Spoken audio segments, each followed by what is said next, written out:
Hey guys, it's Alicia with WTI. Doesn't pizza just bring people together? This Model 30 wood-fired oven from Cru Ovens is an amazing game changer for your homemade pizza. It's made from a high quality, heavy duty stainless steel that is really gonna last a lifetime. It's really well built, and it's also just a very cool looking, sleek, modern design. And it comes with everything that you need to get started. So to start cooking, all you need to do is build a fire. So you can use charcoal or any natural hardwood.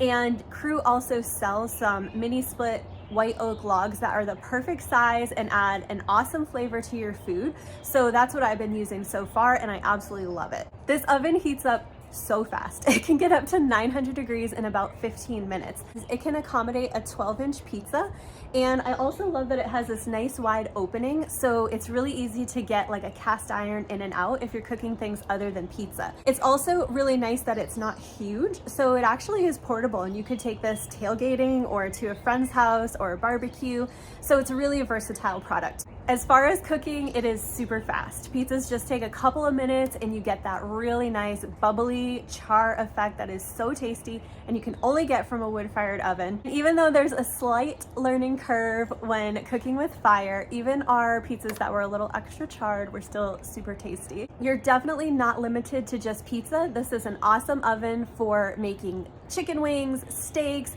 veggies. You can cook bread in here. So if you've been thinking about getting a pizza oven, I cannot recommend this one enough. I love that it's wood fired and not propane, so you get that added amazing smoky flavor. It's an exceptionally high quality product that I really know is going to last for years to come and bring lots and lots of tasty meals along with it.